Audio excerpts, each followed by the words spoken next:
سلام دوستان عزیز، به کانال یوتیوب بافتنی با مینا خوش اومدید. امیدوارم که حالتون خوب باشه. دوستان این هفته براتون این رومیزی رو انتخاب کردم و ویدیوش رو درست کردم که امیدوارم که خوشتون بیاد. دوستان بافت ما به این شکل هستش. اینم قراره بعدم براتون ویدیوش رو بذارم.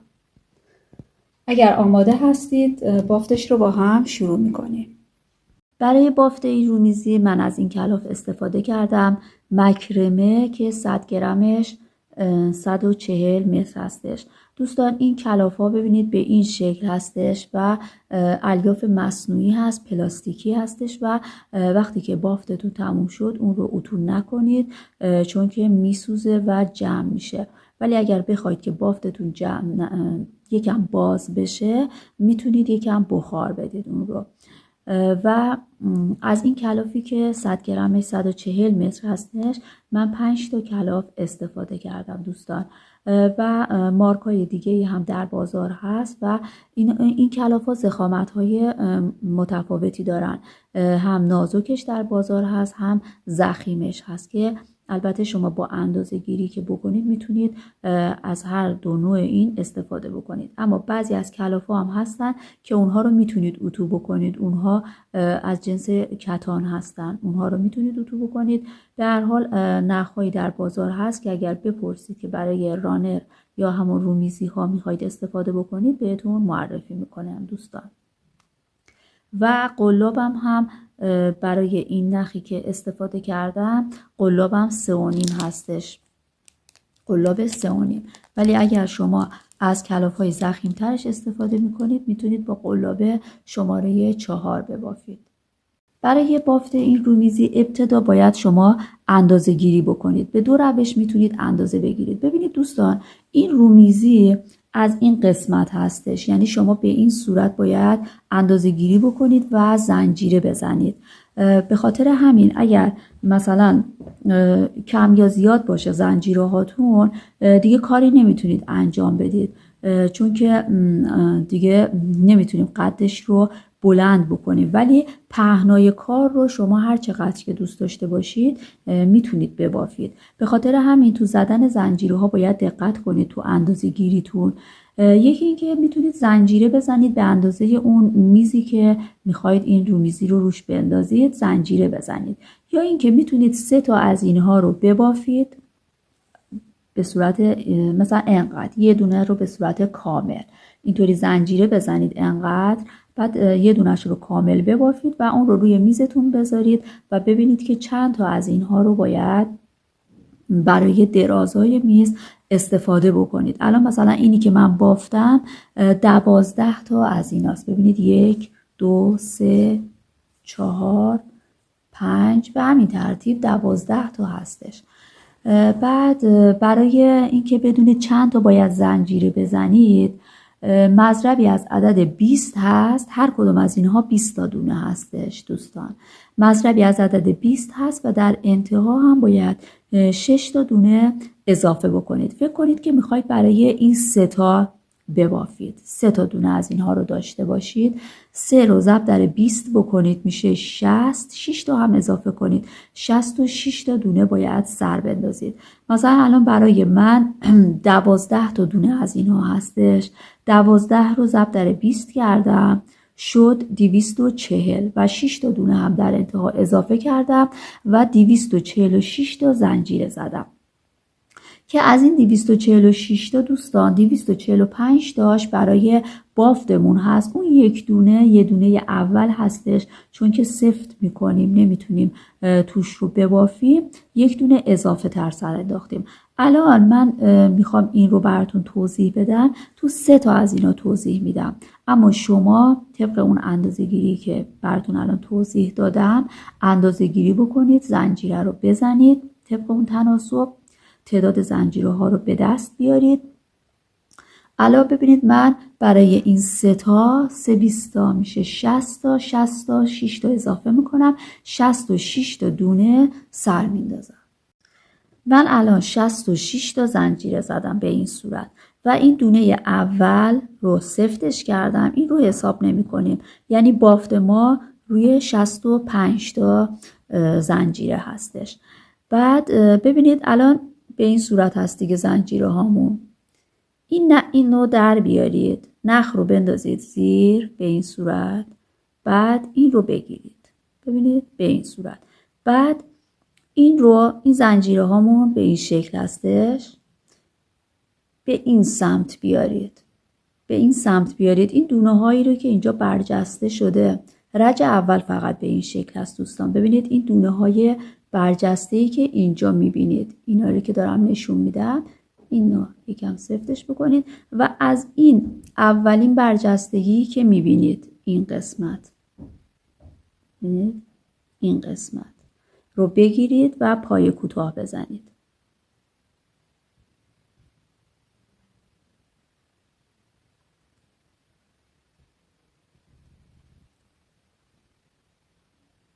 فقط رج اول به این شکل هست، اینا رو بگیرید و پای کوتاه ببافید. فقط حواستون باشه اون اولی رو فراموش نکنید. من الان این رج رو به این صورت تا انتها میبافم، انتهاش رو دوباره بهتون نشون میدم. من این رو به همون صورتی که براتون توضیح دادم بافتم. الان به قسمت‌های پایانی رسیدیم. قسمت‌های پایانی هم ببینید دقیقاً مثل همون قسمت‌ها هست، به این صورت.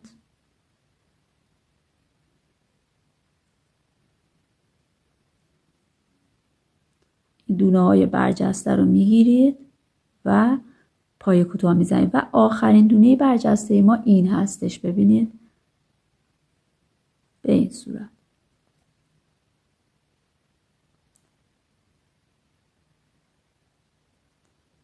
دیگه به این دونه آخر کاری نداریم. بعد برمیگردیم دوستان. رج دوم دوباره باید پای کوتاه بزنید، دقیقاً از همین ابتدا باید پای کوتاه بزنید. این گندمی ها رو نگاه بکنید، 2 تا پر داره، یکیش به سمت خودم هست، یکیش به سمت زیر هستش. ما میایم از اونی که سمت زیر هست استفاده میکنیم. کل بافت گندمی هامون باید به این صورت باشه، حواستون باشه. و از همون اول شروع میکنیم، دوباره یک رج دیگه پای کوتاه میزنیم به این صورت. ببینید وقتی میخواید ببافید اینطوری دستتون رو صفر نکنید که دستتون درد بگیره. این رو آزاد نگه دارید به این صورت که دستتون یه حرکتی داشته باشه و وقتی که میخواید مثلا زیاد ببافید دستتون درد نگیره. دستتون رو باید هی حرکت بدید در هنگام بافت به این صورت. وگرنه اگه تا آخر دستتون رو به این صورت بگیرید و حرکت ندید، به این شکلی که الان من گرفتم، انگشتاتون درد میگیره. گاهی وقتی باید این کاری که من انجام میدم رو انجام بدید. ببینید انگشتاتون باید حرکت داشته باشه و اینطوری خشک میشه، درد میگیره. خب این رو تا انتها به همین صورت میبافیم. من آخرای کارم بهتون نشون میدم. خب الان به قسمت انتهایی رسیدیم. قسمت انتهایی هم به همین صورت ببینید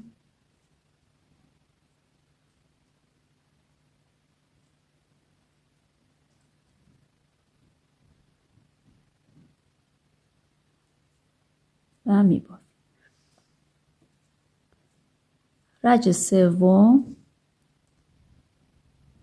خب رج سوم ببینید دوباره از همینجا بدون اینکه زنجیره بزنید، از همینجا پر زیر این گندمی رو میگیرید. 1 2 3 4 تا دونه پای کوتاه میبافید. بعد 7 تا زنجیره میزنید. 1 2 3 4 5 6 7. این قسمت رو، قسمت پایین رو، خب آخرین بار اینجا ما پای کوتاه زده بودیم دیگه. زنجیره بعدی رو میشماریم 1 2 3 4 5 تا رو رها میکنیم توی شیشمی. ببینید توی شیشمی نخ رو 2 بار روی میل بپیچید به این صورت و داخل شیشمی قلابتون رو ببرید. به این صورت در اومد. الان این دوتا رو با هم ببافید. یه بار دیگه این دوتا رو با هم ببافید. این دوتا روی میل روی قلاب میمونه. یک بار دیگه دو بار نخ رو روی قلابتون بپیچید و این بار دو تا زنجیره رو رها بکنید. ببینید 1 2 و داخل سومی دوباره این کار رو تکرار بکنید. 1 2 به این صورت. خب الان یک بار دیگه 2 بار نخ رو روی قلاب بپیچید. 2 تا زنجیره رو رها بکنید. توی زنجیره سوم 1 2. الان 4 تا دونه روی قلاب هست. این 4 تا دونه رو یک دفعه باید در بیارید. به این صورت در اومد. دوباره 7 تا زنجیره بزنید. 1 2 3 4 5 6 7. خب از این قسمتی که ما آخرین باری بودش که کارمون رو اینجا انجام داده بودیم.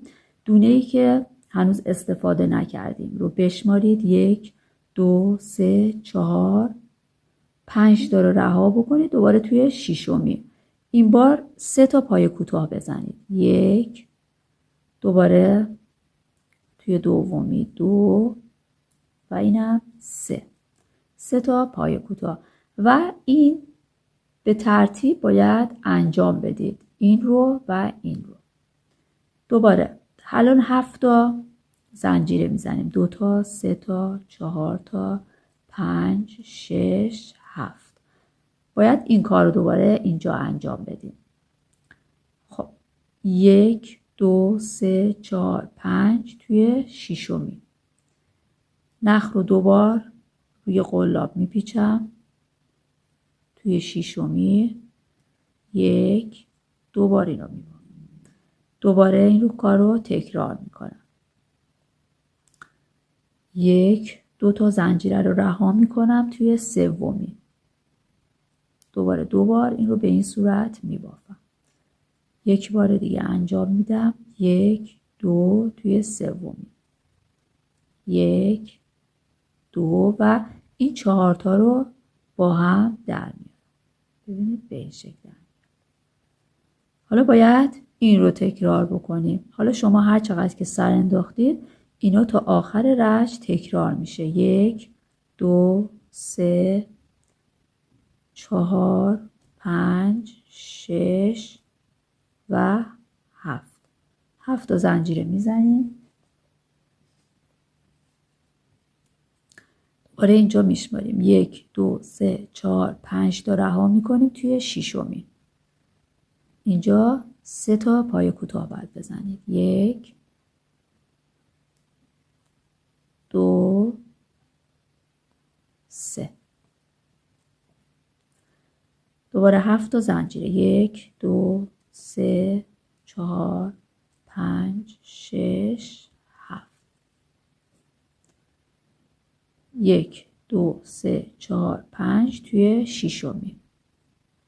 نخ رو 2 بار روی قلاب بپیچید. 1 2 3 4 5 توی شیشمی.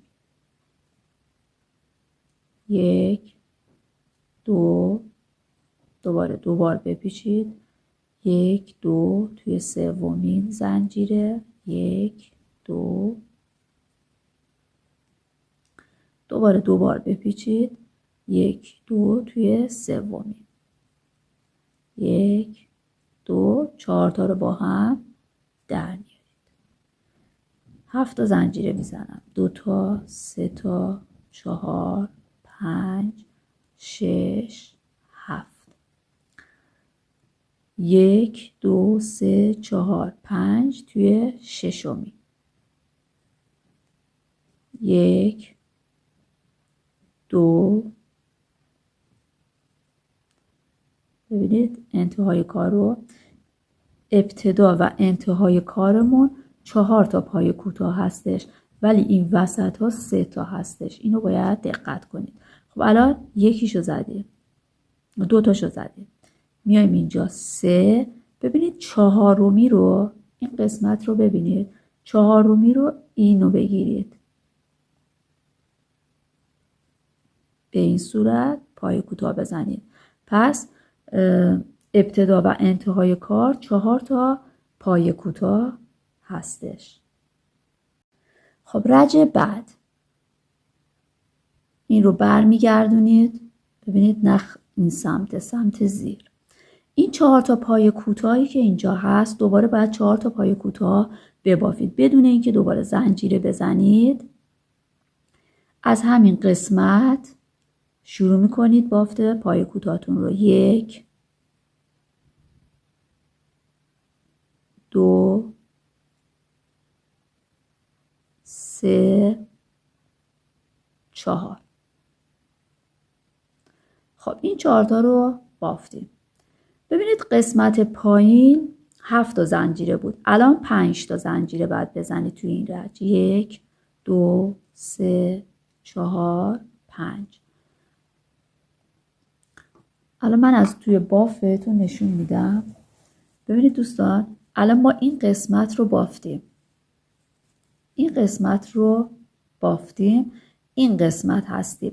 ببینید این قسمت بالا قرینه این قسمت هست دیگه، ببینید روی هم قرار میگیره. خب حالا این که قرینه هستش رو باید چجوری ببافیم؟ خب 5 تا زنجیره زدیم. این قسمت وسط رو دقت بکنید، یک دونه سوراخ این قسمت بالا تشکیل شده، یک دونه هم ببینید این قسمت پایین اینجا. ما به این قسمت پایین کار داریم، توی این باید ببافید، توی این سوراخی که قسمت پایین هست.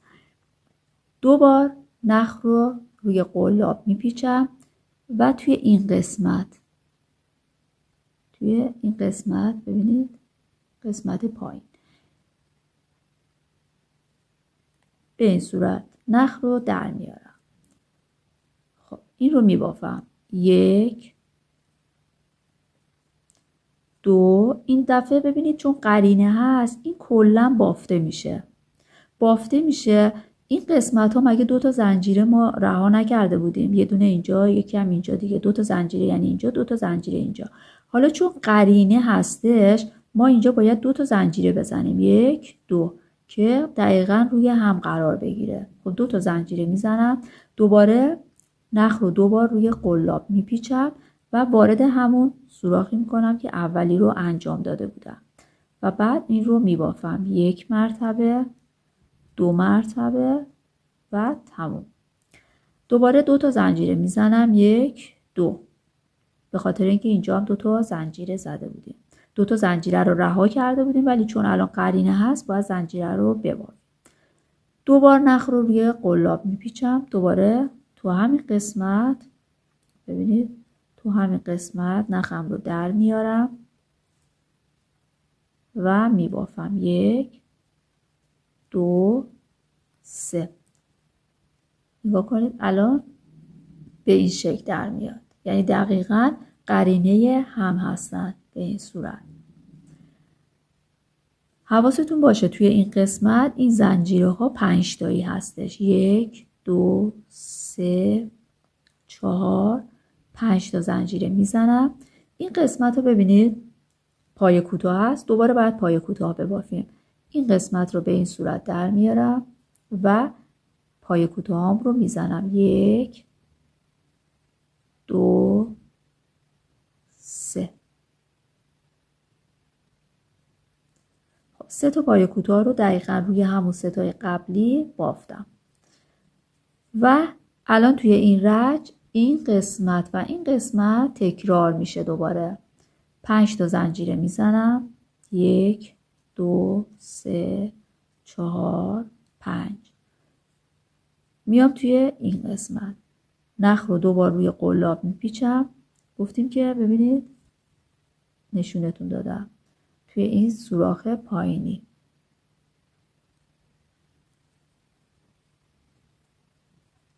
این رو ببافید خودش درست در میاد. خود اینطوری باید درستش کنید. 1 2 3.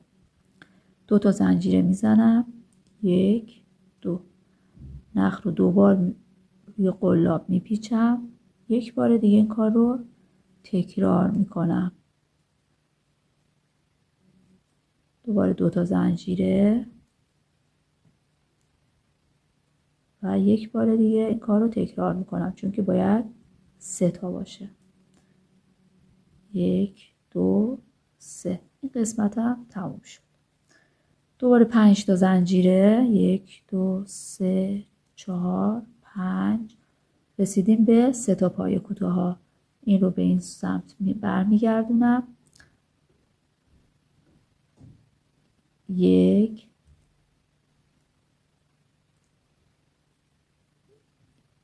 1 2 و 3. 5 تا زنجیره میزنم. نخ رو 2 بار روی قلاب میپیچم و این قسمت رو هم دقیقاً مثل همون قسمت ها انجام میدم.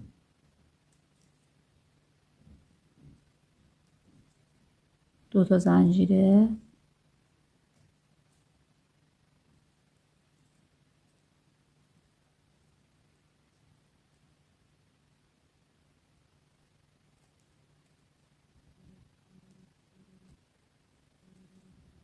دوباره 2 تا زنجیره میزنم. نخ رو 2 بار روی قلاب میپیچم و 1 بار دیگه این کار رو تکرار میکنم.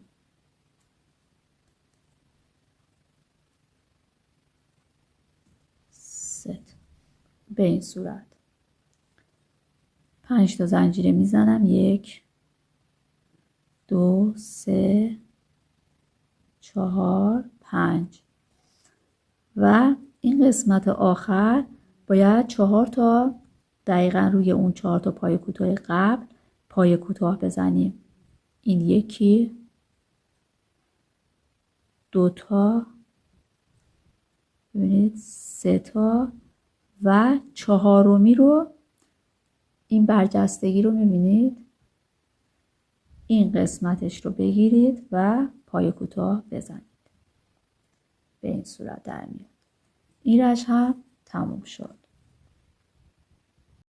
الان بافت ما ببینید به این شکل در اومده. رج بعد باید داخل این زنجیره ها، یعنی این قسمت زنجیره ها، ببینید دونه دونه همه رو پای کوتاه بزنیم.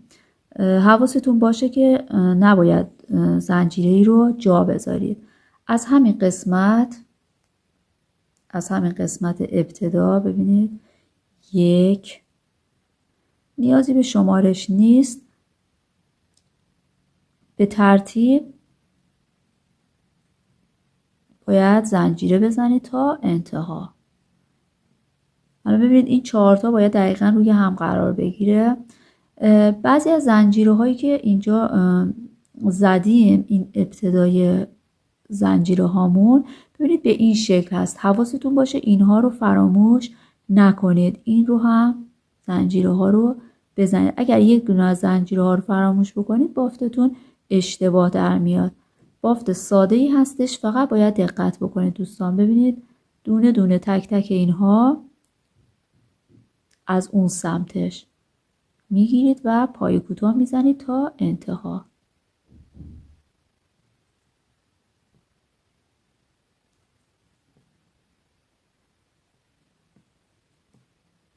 اینا رو فراموش نکنید.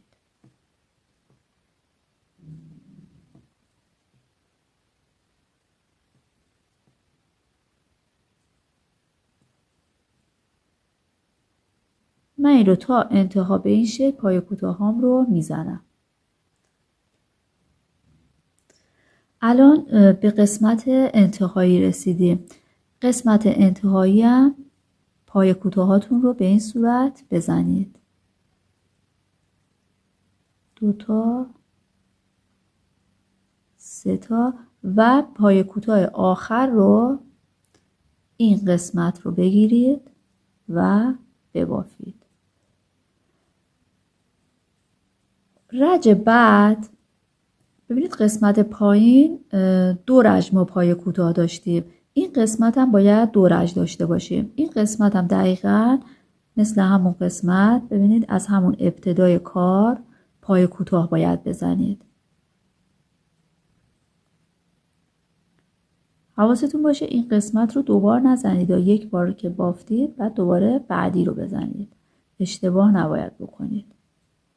به این صورت پر زیری رو بگیرید و تا انتها پای کوتاه ببافید.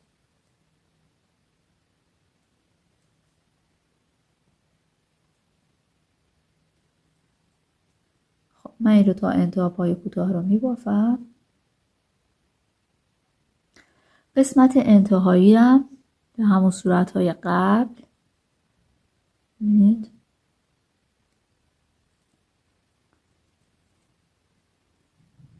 این قسمت رو ببینید یک دونه این رو میبافید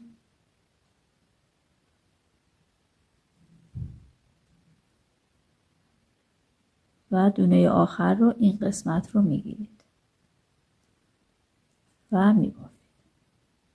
الان بافت ما به این صورت در اومد. این رومیزی طوری هستش که شما از 2 سمتش هم میتونید استفاده بکنید. الان ما ببینید این قسمت رو بافتیم. این قسمت رو بافتیم روی میز که میخواد قرار بگیره به این صورت هستش. به خاطر این من گفتم که باید دقت بکنید تو زدن زنجیره ها که این درازای این رو نمیتونید دیگه تغییر بدید دوستان، ولی پهنای کار رو میتونید به هر تعدادی که دوست داشته باشید این رو ببافید. الان این قسمت رو ما تموم کردیم. ببینید یک دونه از اینها تموم شده و رسیدیم به این قسمت وسط. ببینید این قسمت وسط هم دقیقا خب مثل همین قسمت هاست و تکرار میشه. فقط باید این قسمت رو بهتون توضیح بدم که چطور اینا از هم دیگه جدا میشه. برای بافتش اصلا نیازی نیستش که نخ رو قطع بکنید و نخی رو اضافه بکنید. الان یه تکنیکی داره که براتون توضیح میدم. خب الان ما تا این قسمت رو بافتیم رسیدیم به قسمت وسط.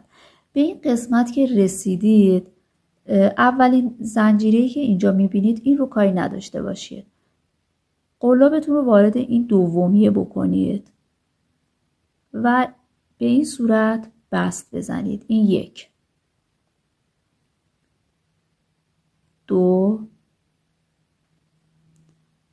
3 4 5 6 7 8 9 10 11 تا رو به این صورت ببافید. خب الان رسیدیم به این قسمت وسط. این قسمت رو با 3 تا پای کوتاه باید شروع بکنیم. اول یک زنجیره بزنید. از اینجا بشمارید. 1 2 3. چون که بافت ما به چه شکل هست؟ به این شکل هستش که اینها هی جابجا میشن. الان این قسمت رو ببینید. الان این قسمت مثلا این مدل هست، زیرش ببینید پای کوتاه هست. بعد دوباره این مدل پای کوتاه، همینطور هی جابجا شده. خب پس با 3 تا پای کوتاه این قسمت رو بافتیم و بعد دقیقاً دوباره میایم این رج ها رو باید تکرار بکنیم. 7 تا زنجیره میزنیم. 2 تا 3 4 5 6 7 و این قسمت رو باید ببافید. 1 2 تا دوبار نخ رو روی قلاب میزنید. 1 2 3 4 5 توی ششمی. یک بار دوباره دوبار نخ رو میپیچید. 1 2 تا زنجیره رو رها میکنید توی سومی. یعنی دقیقا تکرار پایین هست. 1 2 توی سومی. 1 2 این 4 تا رو با هم یکی میکنیم. دوباره 7 تا زنجیره میزنیم. 2 تا 3 تا 4 5 6 7 7 تا زنجیره میزنیم. 1 2 3 4 5 6 توی ششمی 3 تا پای کوتاه میزنیم. 2 تا 3 تا. حواستون باشه توی این قسمت هم 3 تا پای کوتاه هستش. فقط این قسمت ها بود 4 تایی بود. 7 تا زنجیره میزنم. 2 تا 3 تا 4 5 6 7 دوباره بافتم رو تکرار میکنم. 1 2 3 4 5 توی ششمی که 2 1 2 توی سومی زنجیره. 1 2 1 2 توی سومی. یک بار دو بار و این 4 تا رو با هم یکی میکنم. دوباره 7 تا زنجیره. 2 تا 3 4 5 6 7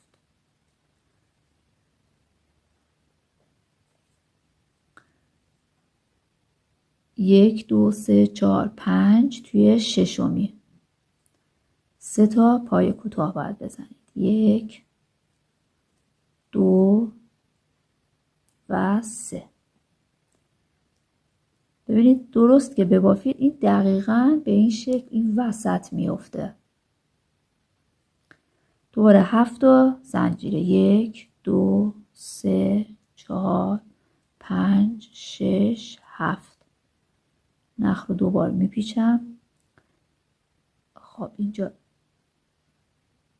رسیدیم به اینجا دوستان. خب این قسمت 3 تا زنجیره زدیم.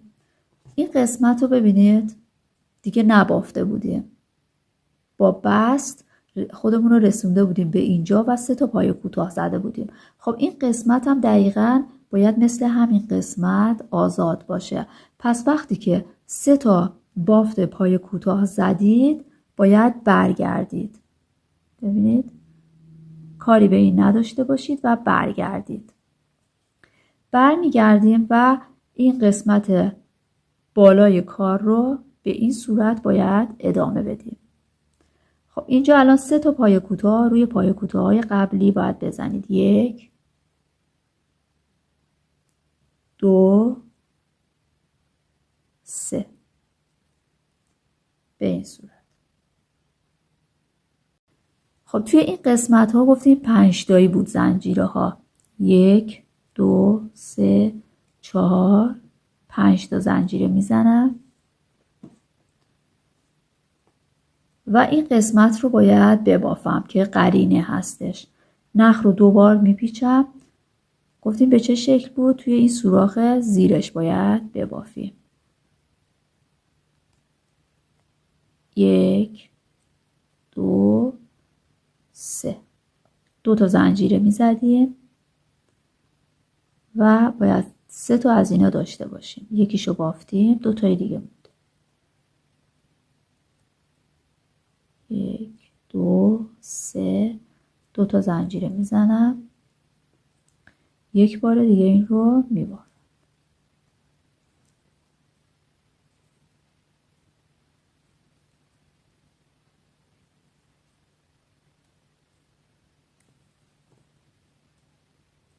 خب الان این قسمت رو بافتیم و بقیهش دیگه تکرار هستش. 5 تا زنجیره میزنیم. 1 2 3 4 5 تا زنجیره میزنیم. این قسمت پای کوتاهامون رو میزنیم 3 تا. 1 2 و 3. دوباره 5 تا زنجیره، 2 تا، 3 تا، 4 تا، 5 تا. من این مدل رو دوباره تکرار میکنم، این قسمت رو میبافم، برسم به اینجا براتون توضیح میدم. خب این رو مدل رو هم بافتم دوستان، 5 تا زنجیره زدم، این رو دقیقا مثل قبل بافتم. دوباره اینجا باید 5 تا زنجیره بزنیم، 2 تا، 3 تا، 4 تا، 5 تا. رسیدم به این 3 تا پای کوتاهی که قبلا زده بودم. ببینید به این شکل در میارم و 3 تا پای کوتاه هم رو میزنم. 1 2 2 و 3. خب دیگه به این سمت کاری ندارم. الان اینجا 12 تا زنجیره باید بزنیم. 1 2 3 4 5 6 7 8 9 10 11 12. ببینید 1 2 3 4 5 6 7 8 9 10 11 12 تا زنجیره زدیم، چون که میخوایم بافت بعدیمون رو ببینید شروع بکنیم. پس 12 تا زنجیره میزنم، برمیگردم. خب وقتی که 12 تا زنجیره زدید باید پای کوتاه ببافید. اینجا پای کوتاهمون رو ببینید از اینجا شروع میکنیم به بافتن. 1 نیازی نیست بشمارید،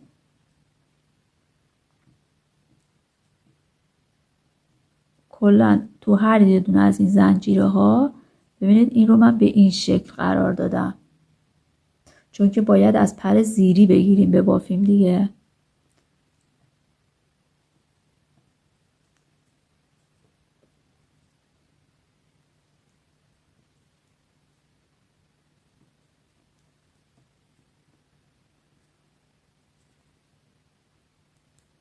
آخرین بار ببینید اینجا زدم. کل این زنجیره ها رو باید دونه به دونه بگیرید و پای کوتاه ببافید. به این صورت. حواستون به این دونه باشه، چون من سفت میبافم کمی جمع وایساده. خب این رو من تا انتها این رج رو پای کوتاه ها رو میبافم و این قسمت که برسیم براتون توضیح میدم. خب الان بافت ما به این شکل در اومده. من پای کوتاه ها رو زدم، رسیدم به قسمت انتهایی. ببینید قسمت انتهایی، قسمت رو دقت بکنید، چون که میخوایم این قسمت بدون اینکه نخ رو بچینیم یه همچین چیزی اون قسمت هم باید داشته باشیم دیگه، اون رو ببافیم. این رو تا انتها پای کوتاهاتون رو دقیقا مثل رجهای قبل ببافید. خب گفتیم دونه آخر رو باید از این قسمت بگیرید. خب این رو بافتیم. برای بافت یه همچین چیزی دقت بکنید دوستان. ببینید این قسمت رو میبینید اینجا، این رو یکم سفت هستش، ولی این رو باید قلابتون رو وارد بکنید به این صورت و یک دونه در بیارید و از اینجا بشمارید. باید 11 تا ببافیم. الان این دونه ای رو که در آوردید، این یه دونه رو یک بار اینطوری ببافید. یک بار که بافتید این دوتا رو در بیارید، این میشه 1. و دونه بعدی رو این قسمت این دوتا پر رو بگیرید، یک مرتبه در بیارید، یک زنجیره بزنید و دوتا رو با هم یکی بکنید. این میشه 2. یعنی همزمان هم زنجیره داریم میزنیم هم داریم میبافیم که مثل این قسمت بشه. خب دوتا. بعد ببینید دوباره این قسمت یک دونه از این پر این رو میگیریم با یک دونه زیریشو، این مشخصه،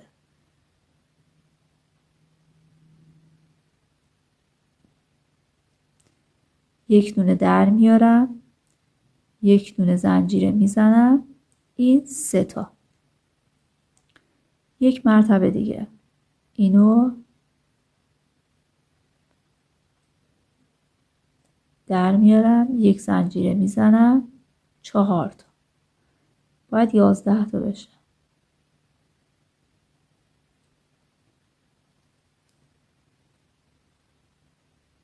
5 تا.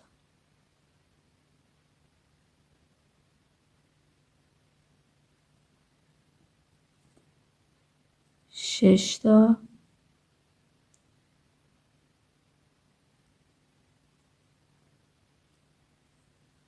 7 تا.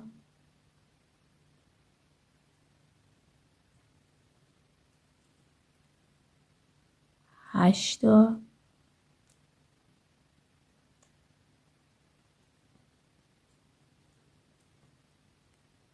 9 تا.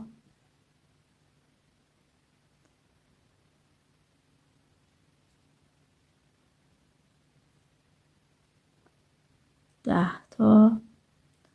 و این هم آخری. ببینید دوستان، اینجا که این گره تشکیل شده کاری نداریم. اینو با یه دونه از این زیری یه دونه زنجیره میزنیم، این 11 تا. به این صورت که ببافید بدون اینکه نختون رو بچینید به این شکل در میاد. پس حواستون باشه 11 تا باید به این شکل ببافید و بعد این رو برمیگردونید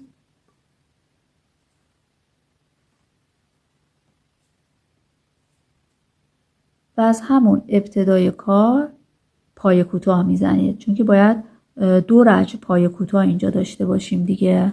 ببینید هر کدوم از اینا 2 تایی هستش. الان یک مرتبهش رو زدیم و این دومین مرتبه هست. خب پس بدون اینکه زنجیره بزنید از همون ابتدا شروع میکنیم به پای کوتاه زدن.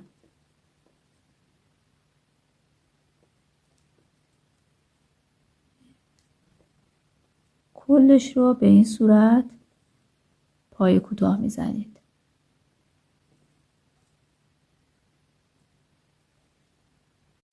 من پای کوتاه ها رو بافتم. ببینید بافت ما الان به این شکل در اومده. در واقع این 2 تا رجی که برای پای کوتاه اینجا زدیم و به این صورت براتون توضیح دادم، در واقع انگاری که شما میخواید این قسمت رو دوباره شروع بکنید. یعنی دیگه از اینجا به بعد تکرار هستش. این 2 رج پای کوتاه در واقع این 2 تا رج هستش و بعد شما دوباره باید این قسمت رو تکرار بکنید که دیگه تا این مرحله بافته باشید. فکر میکنم دیگه ملکه ذهنتون شده باشه و دیگه کاری نداره. حالا بازم این رج رو براتون یکمش رو توضیح میدم. به این صورت یک دونه پای کوتاه میزنید، 2 تا، 3 تا و 4 تا. خب این 4 تا پای کوتاهیه که اینجا زده بودیم و بعد 7 تا زنجیره میزنیم. 1 2 3 4 5 6 7. اینجا رو میشماریم 1 2 3 4 5 و توی ششمی این صورت میبافیم. 1 2 توی سومی، 1 2 1 2 توی سومی، 1 2 و این 4 تا رو با هم به این صورت یکی میکنیم. ببینید دقیقاً به این صورت روی همدیگه اینا قرار میگیره. اگر درست ببافید و زنجیره ها رو جابجا یا اشتباه نکنید دوباره 7 تا زنجیره میزنیم. 2 تا، 3 4 5 6 7 و بعد 1 2 3 4 5 توی ششمی پای کوتاه هامون رو میزنیم. 3 تا، 2 تا، 3 تا. دیگه بقیهش تکرار هست. فکر میکنم دیگه نیازی نباشه که توضیح بدم. ببینید بافت ما به این صورت در میادش دوستان. بافت ما به انتها رسید. اندازه ها رو هم براتون میگیرم. ببینید پهنای کار 40 سانت هستش و درازای رومیزی 102 سانت شده دوستان.